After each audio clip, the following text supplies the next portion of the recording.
Happy hump day, everybody, and welcome to this Wednesday edition of Time Out Overtime. This the one and only Time Out Overtime YouTube channel. I host Rick Arsenal. You know the drill. If you haven't done so yet, get down there and smash that like and subscribe button down there. Thanks so much. I appreciate it. You can always use new subscribers, and I've told you before, I don't exactly like using the word subscribe because I think it scares a lot of people off. They subscribe to something that think they're making a monetary commitment, if you will. No, you're not. This is all free. The only advantage you have is you get notified when I'm doing this live. Otherwise, you've got the option of viewing it at your own leisure, if you will. No, there's nothing. This won't cost you anything. It's free, and not too many things in this world are free anymore. But what we're doing right here is it won't cost you one red cent. I can promise you that. Okay, where to begin? Of course, about 9 o'clock this morning, uh, Red Wings made major news with the you can't call it dismissal because Steve Yzerman is still with the organization. Calling it a shuffling, maybe in the front office, change of the guard at the front office. So Steve Yzerman is no longer the general manager and president of hockey operations with the Detroit Red Wings. He's still on the payroll as a special advisor to CEO Chris Ilitch. He issued a statement. Doesn't sound bitter at all. In fact, if anything, he sounds relieved. We're never going to know how this whole thing came down, but he said that he's going to support the Red Wings all he can in his transition. And no, he doesn't sound bitter at all. And we're going to get to this momentarily. Let's get a few things out of the way here first. Wings are playing. I think the last summer league game today out in Las Vegas against Phoenix. How about Chaz Lanier, second-year man for the Pistons? The last two games, I believe, he's made 15 threes, 15 out of 24, maybe. But again, if you can watch the highlights, most of the threes he's making are uncontested. Nobody around him. Yeah, he just pulls up at the 3-point line, shoots the ball. I'm not seeing many people trying to prevent him from shooting. These are exhibition games. Sure, yeah, he's a good shooter, but what about when you're in an NBA game and you got somebody's hand in your face? You know, that's a lot different. Okay, can he shoot? Yeah, he can shoot. He can make an uncontested three. But it's a whole lot different in a game that counts, especially in the playoffs. But what's the point I'm trying to make here? I guess I wouldn't read too much into this. If you're a Piston fan, I wouldn't get too overly excited about this, if you will. Nice to see it, but it is what it is. It's an NBA Summer League game, and I think today is it. I think they're about coming to an end. Like this weekend, to be putting a bow on the World Cup.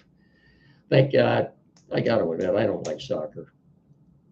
Even though the United States was the host nation this year, I'm sorry. I played it as a little kid growing up. I'm sorry, just can't get into it. Sorry. It's an international sport, and the Europeans will always, in my opinion, always be the best at this particular sport, and the South Americans.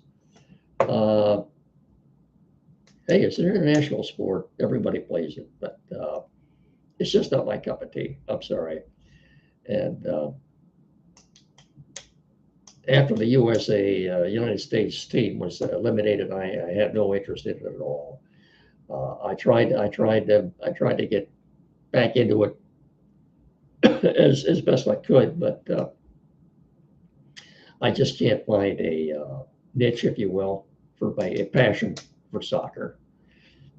I don't think many Americans can, but All-Star game last night. American League won 4-0. Again, that was pretty boring. Uh, the American League first inning scored 3 runs, and that was about it. That was a pretty boring game. A lot of strikeouts. Pitching always dominates good hitting. Tigers were combined 0 for 5. Riley Green struck out twice. Dingler and McGonigal didn't do anything. Pretty boring game.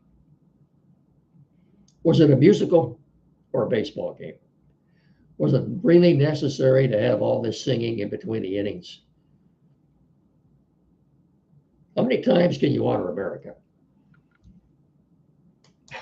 We had God Bless America, uh, America the Beautiful, the national anthem, of course. I think Patti LaBelle did a great job with that, even better than Whitney Houston at the Super Bowl. But another thing someone asked me earlier today too is why doesn't the Major League Baseball do what the NBA does and have the All-Star game on the weekend? I home run derby on Saturday and the All-Star game on Sunday night. The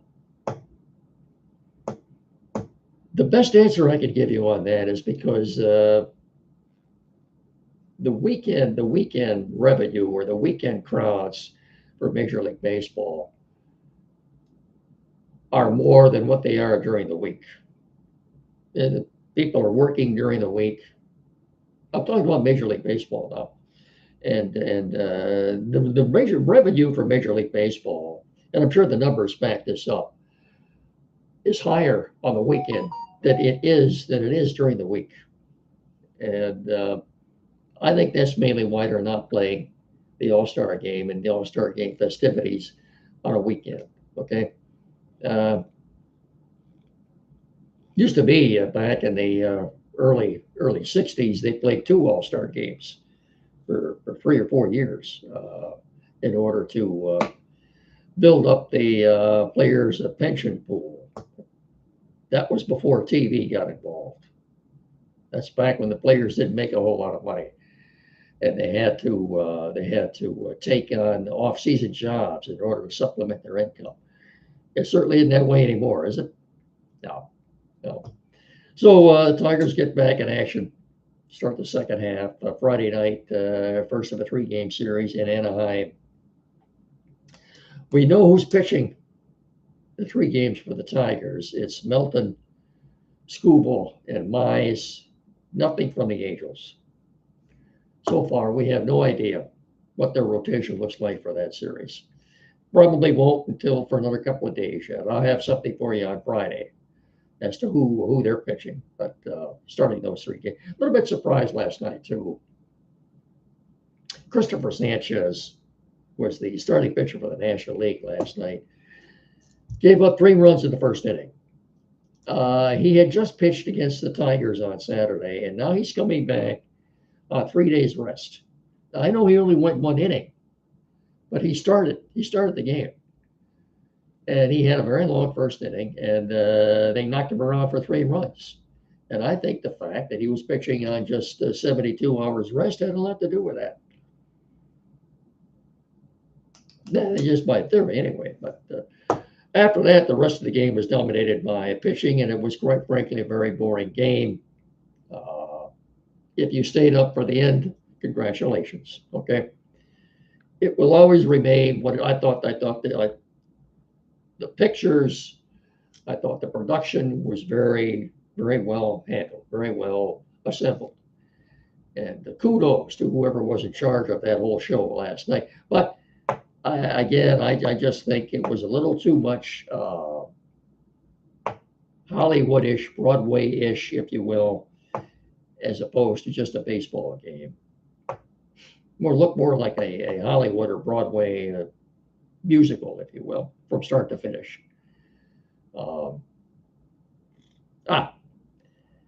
Was it entertaining? Uh, depends on how you look at it. I thought it was quite boring.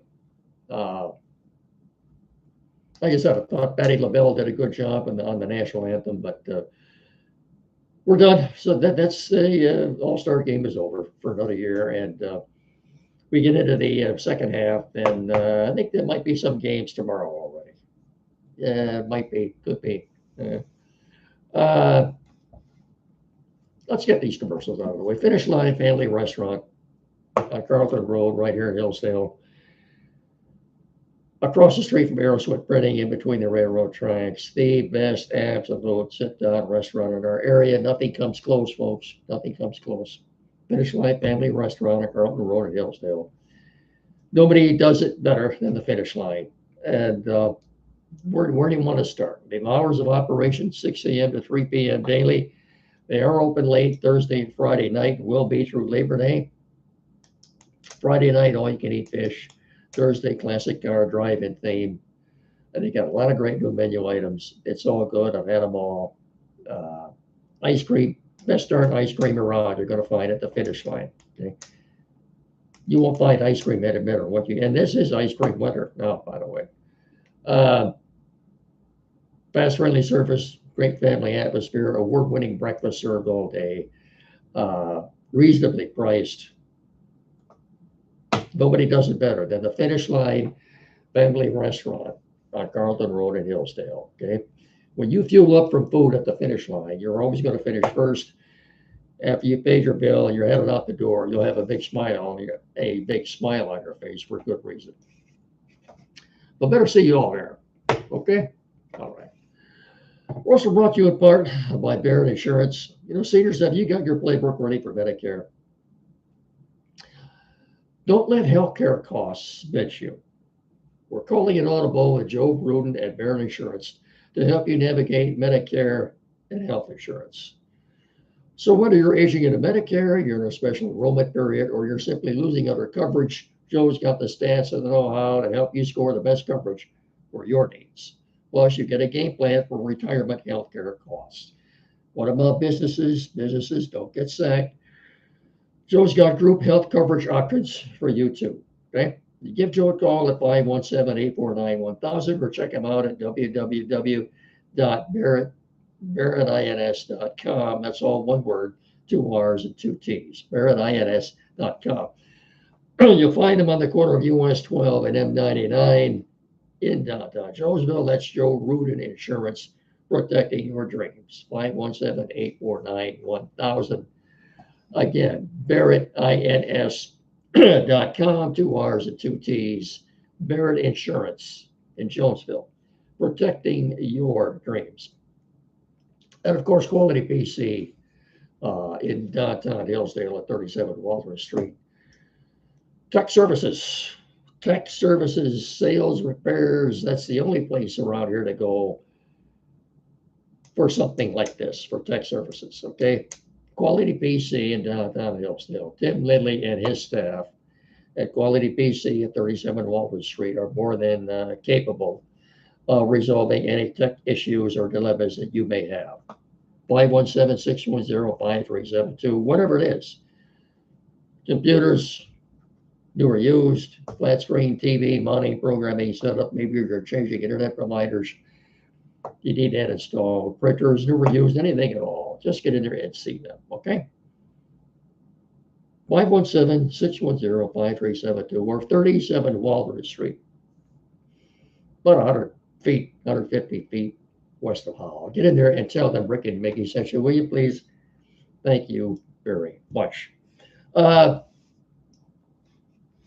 got it. Lions, a couple of things. We'll elaborate more on this, I think, on Friday or maybe even next Monday. First of all, Michigan football. The USA Today has released its rankings for the Big Ten. And we will get into that in just a second. But so the Red Wings, you know the story by now. I'm sure you do.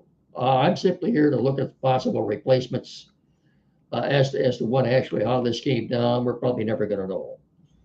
Was this something initiated by Yzerman? What does this mean for Chris? What does this mean for Dylan Larkin? What does it mean for the head coach, Todd McClellan? Uh, that's to find out, I suppose. So Steve Yzerman will remain in as an advisor to Chris Ilitch. Uh, Possible replacements. They've already started, both an internal and external search. External targets include Boston Bruins senior advisor Kevin Adams, Carolina Hurricanes assistant GM Tyler Dello. Those are two names. Chris Draper, who worked under Steve Yzerman, or Kirk Maltby, who worked under Steve Yzerman. As far as Draper goes, he currently is the Red Wings. Well, he was the Red Wings assistant GM under Yzerman. Where does this put him now? No, he's highly respected and deeply familiar, obviously, with the team's prospect pool and the culture. Might be one advantage for hiring him. The Kevin Adams, senior advisor with the Boston Bruins, extensive front office experience and fresh perspective. I think in a case like this, that's what you're looking for, a fresh perspective. Tyler Dello, assistant GM of the Carolina Hurricane, and known for analytics, strong hockey operations strategy. Evan Gold, also from the Bruins front office, emerging as a strong candidate in hockey operations. Okay. Yzerman, by the way, will assist Chris Ilitch, as I said, and he's also part of the search committee looking for his replacement. And obviously he will be until they find his replacement. A lot of unanswered questions. Their opener at home October the 2nd against the New York Rangers. So we'll see where this all goes. It's right now, if you look at this, quite frankly, it looks like a dumpster fire. I don't see any quick solution to this. Who knows what's going to happen at this point? I don't know. Does that mean Larkin stays? Does he keep his C? Is he still going to be the captain? Maybe this whole thing started when Yzerman went to Larkin and told him, hey, I'm going to take your C away from you. We're going to have a different captain next year. Maybe that's when Larkin said, fine, I want out of here. I don't know. It's a big mess right now, folks. And I don't see any good solutions here for either side. I just don't. Yzerman might have gone to Ilitch and said, hey, I want to wash my hands of this whole mess right now. If you still want me to remain with the team as an advisor, fine, but I'm not going to do this anymore. We'll never know what exactly happened. Okay. One last thing I want to do. USA Today, Big Ten football rankings, preseason football rankings. Just wanted to quickly transition into that. USA Today, Big Ten football rankings. All right. Make a long story short here. Where are we? Well, it's a good time for my phone to take a dump, isn't it? Let's try it one last time. USA Today, Big Ten football preseason rankings. Okay, now I can tell you this. This will give us more of a, or maybe it won't. I can tell you Ohio State is number one, of course. Indiana is 2. Oregon is 3rd. Michigan is 4th. And Penn State is 5th. Where's Michigan State on this? They're 13. Okay. Nothing changes, does it? Ohio State being number 1. Wow. Anyway, football will be here before you know it. By the way, we'll elaborate more on this in the days ahead.